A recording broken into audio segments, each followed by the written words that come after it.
Pronto, Mari, podemos iniciar, por favor. Boa noite. Meu nome é Mariana, sou residente de nefrologia do HU e hoje a nossa aula vai ser sobre distúrbios hidroeletrolíticos em hemodiálise. Tentei ser um pouco breve assim, mas ainda assim a aula ficou um pouquinho extensa. Então vamos lá. Primeiro vamos falar sobre os principais distúrbios, que são os distúrbios do sódio e também do potássio. Então, para começar, a gente vai falar um pouquinho dos distúrbios do sódio. Então, basicamente, né, um distúrbio de sódio, ele está muito relacionado ao balanço corporal de água. E a hiponatremia, que é o que a gente vai falar posteriormente, é o distúrbio hidroeletrolítico mais comum na prática clínica. Também é mais comum nos pacientes renais crônicos e também nos pacientes renais dialíticos, e é comum também sendo presente em 30% dos pacientes hospitalizados. Entretanto, em pacientes que têm doença renal crônica, tem uma prevalência e uma incidência que são pouco estudadas. Mas, por ser o distúrbio mais frequente e porque os pacientes renais crônicos eles têm mais comprometimento de mecanismo de concentração e diluição de água, a gente tem um aumento do risco, né, e da progressão e do risco de hiponatremia mesmo. Então, sobre o sódio, né? O sódio ele é o principal íon extracelular e ele é o principal osmol efetivo, ou seja, ele não atravessa livremente a membrana entre as células. Então, é o principal íon que vai determinar a tonicidade do meio extracelular e também a osmolaridade plasmática. Sendo que a gente tem aquela formulazinha, né, clássica da osmolaridade, que é duas vezes o sódio, mais glicose sobre 18, mais ureia sobre 6. E o valor de referência da osmolaridade é de 275 a 290 miliosmóis por quilo de água. A gente tem também bastante relacionado aos distúrbios do sódio, o ADH, que é o nosso hormônio antidiurético, a vasopressina. É um hormônio que é produzido no hipotálamo e ele é armazenado na neurohipófise. E o ADH ele vai atuar nas células principais do túbulo coletor. E lá ele vai incorporar os canais de aquaporina, que vai fazer com que a célula fique permeável à água. E o que estimula a secreção de ADH? O aumento da tonicidade do plasma, que é o principal mecanismo, e a redução de volemia efetiva também. Então, começando especificamente, né, sobre a hiponatremia, a gente tem hiponatremia, né, que a gente vai discorrer mais para frente, mas a gente também tem a pseudo-hiponatremia ou uma hiponatremia isotônica. Então, a gente tem a concentração do sódio, ela está presente na porção líquida do plasma, mas por presença de algumas substâncias, como uma hipertrigliceridemia, hipercolesterolemia ou uma hiperproteinemia, essas substâncias, né, que são sólidas, vão interferir no volume da amostra. Então, quando a gente vai ler o exame, a gente evidencia uma hiponatremia, mas é por conta dessa presença dessas outras substâncias. Então, quando a paciente tem hipertrigliceridemia, hipercolesterolemia, como eu falei, é um colesterol bem mais elevado, maior que 900, e uma hiperproteinemia, como gamopatias, com uma proteína maior que 10, a gente pode ter uma pseudohiponatremia. Além disso, a gente tem a hiperglicemia, que algumas pessoas, né, já vi várias pessoas falando que configuraria uma pseudo-hiponatremia, mas na verdade a hiperglicemia ela não configura pseudo-hiponatremia. O que acontece é que a glicose ela vai aumentar a tonicidade do plasma e vai expandir esse espaço aquático extracelular, e isso vai fazer com que diminua a concentração do sódio. Então, quando o paciente tem hiperglicemia, a gente pode corrigir o sódio com a fórmula, que é o sódio corrigido, que seria o sódio medido, mais a glicose menos 100 sobre 100 vezes 2. Então, a gente tem a correção do valor da hiponatremia nesses casos, sódio corrigido. E aí, falando especificamente da hiponatremia em si, a gente tem as classificações da hiponatremia leve, moderada, grave, hiponatremia aguda e crônica. Então, a hiponatremia leve é quando a gente tem um sódio entre 130 a 145. A moderada é quando a gente tem um sódio entre 120 e 129. E a hiponatremia grave é quando a gente tem um sódio menor que 120. Quando a gente tem hiponatremia aguda, é que ela teve um início em menos de 48 horas. E quando a gente tem uma hiponatremia crônica, é quando a gente tem um início que é maior que 48 horas. Quando a gente não sabe o início, a gente costuma classificar como hiponatremia crônica. Além disso, a gente tem as classificações em relação à volemia, que a gente tem a hiponatremia hipovolêmica, euvolêmica e hipervolêmica. E essa é a principal classificação que a gente utiliza para avaliação da hiponatremia. Então, a hiponatremia hipovolêmica, a gente vai ter como causas, né, uso de diuréticos, nefropatias perdedoras de sal, insuficiência adrenal, síndrome cerebral perdedora de sal, hiponatremia do maratonista também. Além disso, a gente pode ter as causas euvolêmicas, que são a ciática, a principal, hipotiroidismo, polidipsia psicogênica, potomania, drogas, e a hipervolêmica que a gente tem insuficiência cardíaca, insuficiência hepática, síndrome nefrótica, doença renal crônica e injúria renal aguda. Então, falando um pouquinho de cada tipo de hiponatremia, a gente tem a hiponatremia hipovolêmica, é quando a gente tem a redução do volume extracelular por perda, principalmente, né, de sódio e água, mas principalmente de sódio. Então, a gente vai ter uma depressão de volume e excesso relativo de água em relação ao sódio corporal total. A gente tem as causas renais, que é o uso de diurético, insuficiência adrenal, nefropatia perdedora de sal, e tem causas extrarrenais também, que pode ser diarreia, vômito, sudorese, hemorragias. E aí, no caso da fisiopatologia, né, da hiponatremia hipovolêmica, a gente vai ter a perda de água e sódio, vai ter a liberação do ADH, que vai levar à retenção de água, com o objetivo de restaurar o volume circulante e diluição do sódio plasmático. E aí acontece, né, a diluição do sódio plasmático. Na hiponatremia hipervolêmica, né, a gente tem associação à expansão do volume extracelular, que seria o contrário da hiponatremia hipovolêmica. Então, a gente vai ter retenção de água em excesso em relação ao sódio corporal total. E as principais etiologias é insuficiência cardíaca, cirrose hepática e síndrome nefrótica. Na hiponatremia hipervolêmica, a gente vai ter uma redução do volume arterial efetivo associada a uma hipervolemia do sistema venoso. Isso vai levar, né, à liberação de ADH por estímulo de baroreceptores, vai levar à retenção de água livre, associada a uma ativação já por esses quadros que o paciente já tem, como insuficiência cardíaca, síndrome nefrótica, do sistema renina-angiotensina-aldosterona, que vai também levar à retenção de sódio. Mas para essa retenção de água livre, o paciente se apresenta com uma hiponatremia. E aí a gente tem a hiponatremia euvolêmica, que é quando a gente tem um volume extracelular normal. Ela pode estar relacionada a um aumento da secreção do ADH, a distúrbios do centro osmorregulador, como o TCE ou AVC, aumento tubular da reabsorção de água, independente do ADH, que é uma condição genética, onde o paciente tem mutação dos canais de aquaporina tipo 2. E a principal causa de hiponatremia euvolêmica é a ciática, que é a síndrome da antidiurese inapropriada. Então, nesse caso, a gente vai ter exatamente, né, o que o próprio nome diz, uma secreção de ADH que não vai ter associação com estímulo osmótico ou hemodinâmico, porque o paciente está euvolêmico. A gente vai ter retenção de água livre e diluição do sódio plasmático, mas sem sinais de hipovolemia ou de hipervolemias detectáveis ao exame físico.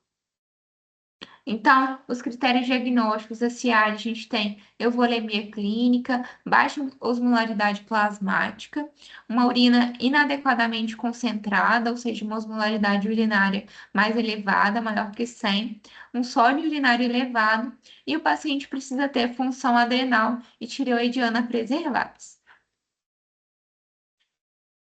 E a gente tem algumas características complementares da CIAD, mas que nem sempre estão presentes. que é um ácido úrico menor que 4, uma ureia menor que 30, um fena maior que 1%, uma osmolaridade urinária maior que 100 e também uma falha na correção da hiponatremia com solução fisiológica 0,9%. Na CIAD, né, nesses casos, a gente não faz a dosagem do ADH, porque ele tem uma meia-vida muito curta que causa, né, dificuldade na mensuração. A meia-vida do ADH é de até 18 minutos. Então é difícil a gente conseguir fazer uma análise assim, objetiva do ADH em si. Além disso, né, por que que acontece a falha na correção da hiponatremia com soro fisiológico nesses pacientes? Porque a reposição com soro pode levar a um processo de dessalinização. Acontece o aumento da reabsorção tubular de água por uso de solução com osmolaridade inferior à osmolaridade urinária. Então, a gente tem falha esse processo de dessalinização, levando a uma falha na correção da hiponatremia. Diagnóstico diferencial de SIAD é a síndrome cerebral perdedora de sal, mas está bem associada. A síndrome cerebral perdedora de sal está associada a alterações do sistema nervoso central, como TCE, hemorragia subaracnoide, neurocirurgias, e clinicamente a síndrome cerebral perdedora de sal, ela está na classificação de hiponatremia hipovolêmica. E diferente da SIAD, ela responde à infusão de soro fisiológico. Algumas causas de CIAD são doenças malignas, como carcinoma pulmonar de pequenas células, tumores de cabeça e pescoço, neoplasias em si, né, estômago, bexiga, rim, algumas afecções pulmonares, como DPLC, tuberculose, sarcoidose, algumas doenças neurológicas também, como meningite, até o próprio TCE e o AVE e causas medicamentosas também. Uso de anti-inflamatórios, amiodarona, antidepressivos, carbamazepina, ciclofosfamida, gabapentina, IECA-BRA e outras medicações. E clinicamente, a hiponatremia ela pode se manifestar, né? Principalmente em pacientes mais suscetíveis, como pacientes idosos, pacientes que têm hipotireoidismo grave, mulheres de baixo peso e pacientes que fazem uso de tiazídicos, principalmente quando eles estão associados àquelas outras medicações que eu falei, como antidepressivos, antiepiléticos também. A gente, no caso de pacientes com hiponatremia leve ou moderada, pode se apresentar com náuseas e um mal-estar. E pacientes com hiponatremia severa podem ter alterações graves do sistema nervoso central, desde cefaleia até crise convulsiva, um rebaixamento do nível de consciência e coma em si. Sendo que o causador, né, de todos os sintomas da hiponatremia sempre é associado ao edema cerebral por conta da diferença de osmolaridade. Então, aqui eu só trouxe um esquema diagnóstico para gente, que a gente tem a hiponatremia, né, classificada como isotônica, hipotônica e hipertônica, mas as principais classificações que a gente vai usar vão ser a hipovolêmica, euvolêmica e hipervolêmica. No caso da hiponatremia isotônica, né? Quando a gente tem a pseudohiponatremia, que o paciente tem a hipertrigliceridemia, a hiperproteinemia. Nos casos de hiponatremia hipotônica, né? A gente precisa caracterizar a volemia do paciente. E na hiponatremia hipertônica, a gente tem a hiperglicemia, né? Como eu havia falado previamente, uso de manitol e contrastes iodados também. No caso da hiponatremia hipotônica, a gente vai classificar ela em hipovolêmica, com, e aí a gente vai diferenciar as causas, euvolêmica e hipervolêmica também. E o tratamento? A gente tem o tratamento da hiponatremia como assintomática e hiponatremia sintomática. Quando o paciente ele tem uma hiponatremia assintomática, a gente trata ele como se fosse uma hiponatremia crônica, mesmo que tenha menos de 48 horas de evolução. Então, a gente sempre tem uma margem de segurança para a gente poder corrigir o sódio do paciente, que é até 8 mEq em 24 horas e até 16 mEq em 48 horas.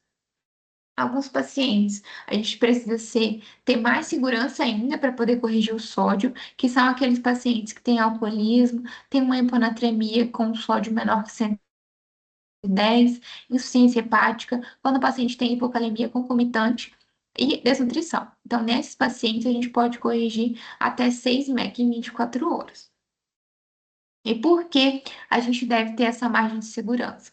Porque pode ocorrer complicações com essa correção muito vigorosa, né, do sódio, que o paciente pode evoluir com a desmineralização osmótica ou pontina, extrapontina, e aí ele pode apresentar sintomas neurológicos.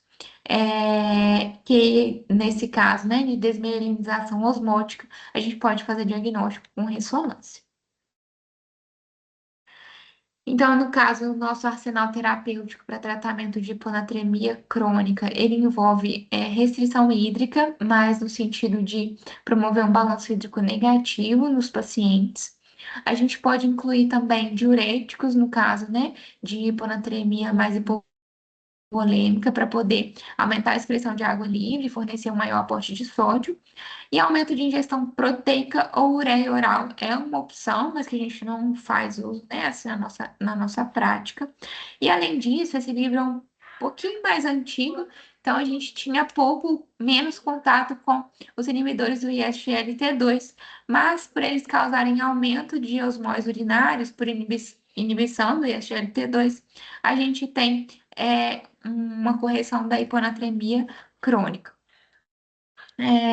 E aí a gente tem como outras opções os vaptanos também, eu particularmente nunca vi na prática, assim, e demeclociclina, que é um derivado de tetraciclina, e o mecanismo de ação é o bloqueio do receptor V2 na membrana basolateral das células principais do túbulo coletor. E aqui, né, a própria tabela do livro coloca que tem um custo elevado e que é disponível no Brasil.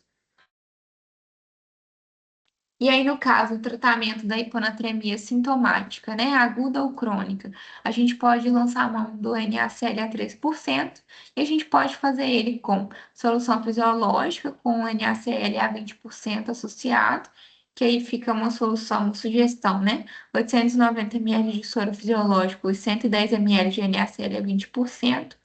E com água destilada ou solução glicosada, 5%, que a gente coloca 850 ml de água destilada e 150 ml de NaCl a 20%.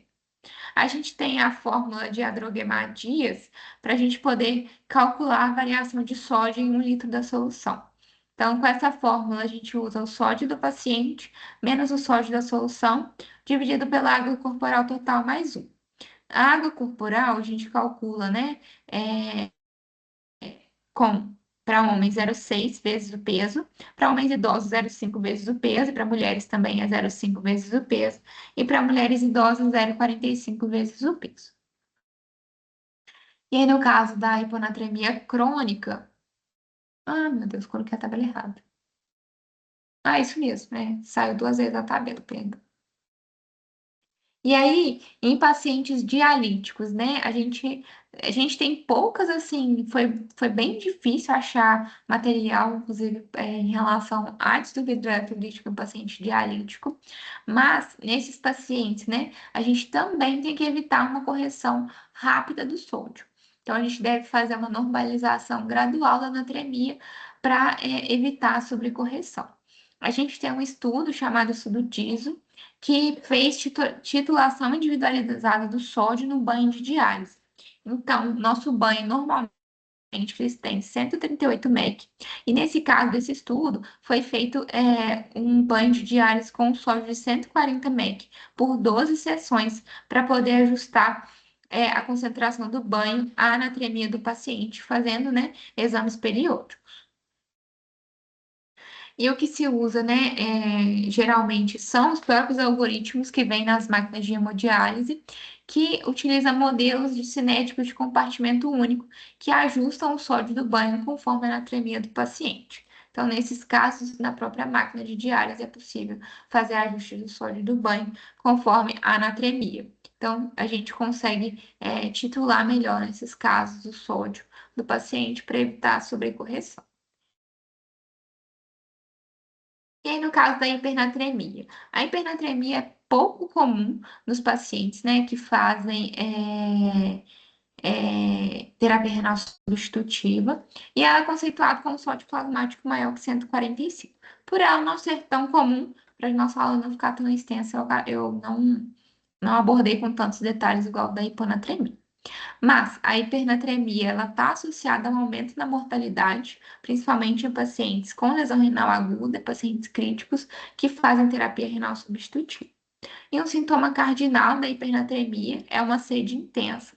Principal sintoma, né, que o paciente, principalmente consciente, se manifesta que indica um déficit de água livre. Então, em relação às causas não relacionadas à diálise, a gente tem perda de água livre, com diurese osmótica, diarreia, perdas insensíveis, como febre, sudorese excessiva. Além disso, ingestão insuficiente de água, que é mais difícil nos pacientes, né, que fazem hemodiálise, principalmente aqueles que são anúricos. Então, os pacientes podem ter alteração no mecanismo da sede ou acesso limitado à água também, mas é mais difícil. E aí. Ah, E aí, nesses casos de pacientes com hipernatremia, a gente pode também fazer da mesma forma o ajuste do sódio na máquina, né? A gente pode fazer a redução do sódio do dialisato, principalmente, né, da mesma forma que a gente faz da hiponatremia, a gente pode fazer o ajuste do dialisato no caso da hipernatremia, e aí da mesma forma que a gente faz na hiponatremia, a gente deve fazer com cautela para a gente não ter uma alteração muito rápida do sódio sérico do paciente, e aí causar é, alterações neurológicas. Então, nesse caso, né, a gente pode fazer, em caso de pacientes que tenham causas extrarenais de hipernatremia, a gente pode fazer reposição de água livre, que é corrigindo a desidratação e perdas de água, e pode fazer, em casos mais graves, infusão de soluções hipotônicas. Nos casos dos nossos pacientes, né, que são anúricos, a gente deve, a maioria, né, a gente deve fazer sempre com parcimônia para evitar a hipervolemia. E aí vamos aos distúrbios do potássio. Então, o potássio, ele é o cátion mais abundante do corpo humano. 98% do potássio, ele está no espaço intracelular e 2% está no espaço extracelular. Então, o potássio, ele permite uma função celular normal e um considerável gradiente e é necessário para a estação neuronal e contração muscular. Começando a falar sobre a hipocalemia, ou hipopotassemia, configura, né, um potássio menor do que 3,5 e é um fator de risco significativo para desenvolvimento de arritmias ventriculares graves. Em pacientes que fazem diálise, a gente precisa de manter níveis de potássio dentro de uma faixa ideal, que geralmente é entre 4,5 e 5, para a gente poder manter uma estabilidade miocárdica. E aí, as causas de hipocalemia que não são relacionadas à diálise seria uma restrição dietética, né, excessiva, que a gente também não vê tanto assim na prática quanto a hipercalemia, né? Então, alguns pacientes podem ter medo ou podem ter uma orientação inadequada sobre a ingesta de alimentos ricos em potássio. A gente pode ter também desnutrição associada, né? Associada a uma baixa ingesta, né, alimentar como um todo e também no catabolismo. A gente pode ter perdas gastrointestinais, como diarreia ou vômitos persistentes, e outros, como hipomagnesemia associada e uso de diuréticos de álcool em pacientes que têm função renal residual. E aí, em relação às causas relacionadas à diálise, a gente tem um dialisato com baixa concentração de potássio, pode ser uma causa de hipocalemia. Então, o dialisato, né, que tem potássio entre 1 a 2 mEq. O nosso dialisato aqui da diálise, ele é 2 mEq. Tem 2 mEq, né, de potássio. Ele pode levar a uma remoção excessiva de potássio por um gradiente de concentração. Nesses casos, a gente pode, né? Outra causa também que é relacionada à diálise seria a coleta de exames imediatamente pós-diálise, que pode subestimar o nível real por conta de uma pseudo-hipocalemia.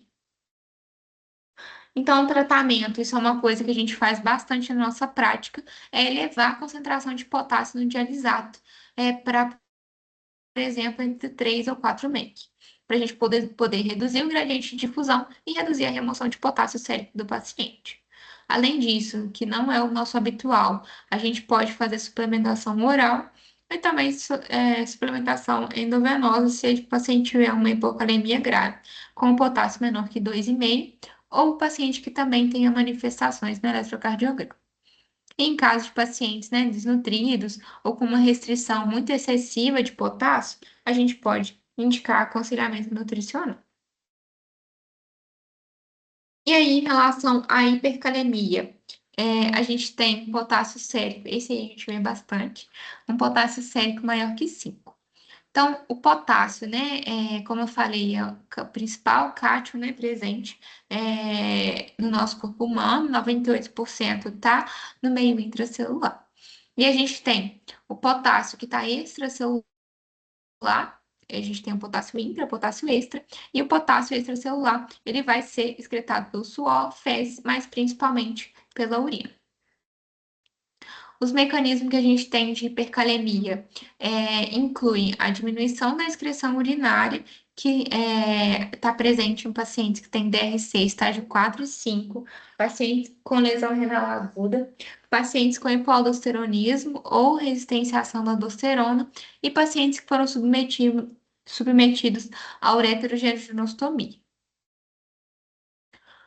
Outra forma de mecanismo de hipercalemia é o desvio do potássio do meio intracelular para o extracelular, que acontece na acidose metabólica, deficiência de insulina, hiperosmolaridade com hiperglicemia, contraste iodado, manitol e imunoglobulina, que são algumas causas de hiperosmolaridade, bloqueio dos receptores beta-2 adrenérgicos e destruição celular maciça, que inclui rabdomiólise, síndrome de lise tumoral, hemólise maciça, hipotermia grave em pacientes grandes queimados também.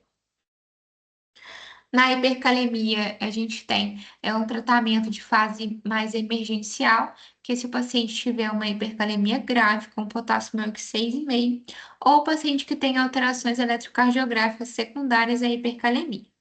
Então, como medidas emergenciais, a gente tem, em caso, né, de alteração eletrocardiográfica, estabilização do cardiomiócito, então a gente pode fazer gluconato de cálcio, a 10%, a gente pode fazer 10 ml em 2 a 3 minutos, pode ser diluído em 100 ml de soro fisiológico também.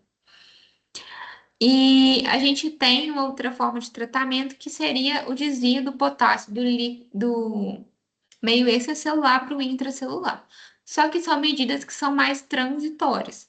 Então, para a gente poder mudar, iniciar medidas que a gente vai fazer a remoção corporal de potássio, porque só vai deslocar o potássio do meio extra para o meio intracelular.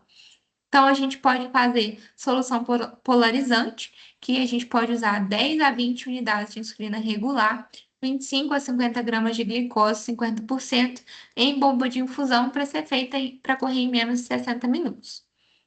Reduz o potássio sérico em 0,5 a 1,5 mEq por litro. E se a glicemia do paciente estiver maior que 250, a gente deve reduzir a quantidade de glicose. E se a glicemia do paciente estiver maior que 400, a gente não precisa fazer glicose, pode fazer só a insulina regular.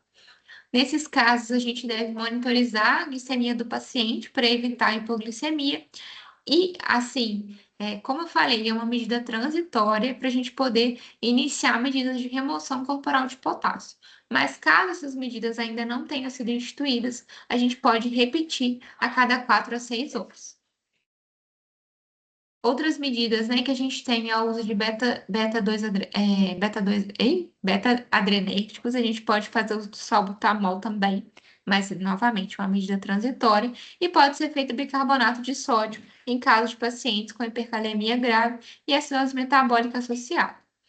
Então, a gente pode fazer o bicarbonato a 8,4%, pode fazer 150 ml em 850 ml de solução glicosada ou de água destilada, e a velocidade de infusão ela é variável. Em caso de paciente, né, em PCR, a gente pode fazer o bicarbonato sem a diluição. O tratamento em si, né, como eu falei, que elas eram medidas emergenciais e transitórias, a gente deve fazer a remoção corporal de potássio. Então, a gente pode fazer com hidratação, porque se o paciente tiver hipercalêmico e hipovolêmico, a gente com a hidratação aumenta a caliurese devido ao maior aporte de sódio no túbulo coletor. Então, o maior aporte de sódio no túbulo coletor vai permitir a reabsorção em troca da excreção de potássio. Reabsorção de sódio em troca de excreção de potássio. Em pacientes que estão hipercalêmicos e euvolêmicos, a gente pode fazer soro fisiológico com furosemida para a gente poder manter esse paciente euvolêmico, mas com o objetivo, né, de fazer a remoção corporal de potássio. Além disso, a gente pode fazer diurético de alça, e aí o efeito, né, é aumento da diurese mais súbito em até 3 horas, mas se o paciente for anúrico, essa medida não é eficaz. E a gente tem outras medidas que a gente tem também o Sorcal, mas a gente praticamente não usa mais por conta de uma baixa aceitação do paciente, uma baixa eficácia também, risco de constipação intestinal. E a gente cada dia mais, né, tem feito uso do Lokelma, que é o glicossilicato de zircônio. Lokelma, a gente faz uma dose de ataque, que seria 10 gramas, 3 vezes ao dia por 48 horas. E aí, posteriormente, a gente pode deixar 5 a 15 gramas por dia. E aí, a nossa última alternativa para fazer a remoção corporal de potássio é a terapia renal substitutiva. Então, em pacientes que estão em hemodiálise, a gente tem, principalmente, né, como medida, a dieta, que é um fator muito importante no caso do potássio, como eu falei, né, onde a gente tem uma alta ingesta de alimentos ricos em potássio, a gente vai aumentar o risco de hipercalemia. Além disso, é importante verificar a aderência às sessões de hemodiálise dos pacientes. Outra coisa que é muito importante para os nossos pacientes é a qualidade do acesso vascular e a gente pode aumentar a frequência da hemodiálise. Então, é mais eficaz aumentar a frequência da hemodiálise do que a duração da sessão. Também é mais eficaz aumentar a frequência do que modificar o filtro do dialisador para um de maior superfície ou aumentar o fluxo de sangue e do banho de diálise. Por quê? À medida que passa o tempo durante a sessão de diálise, a gente tem uma remoção de potássio mais lenta. Então, nesse caso, a gente tem uma redução do gradiente do potássio durante a medida, né, que a diálise vai se prolongando. Então, nesse caso de hipercalemia, né, recorrente, é mais eficaz aumentar a frequência de diálise do que fazer essas outras medidas. Entretanto, pode ser que não seja uma medida muito disponível na prática, por conta, né, de disponibilidade de vaga e outras coisas, e de transporte, entre outras coisas. E é isso, acabou. Esse era o nosso último, a nossa último tema, né? Falamos do sódio, falamos do potássio, que são os principais íons, né? Assim, que a gente mais vê na prática. E para a nossa aula não ficar muito longa, abro para comentários.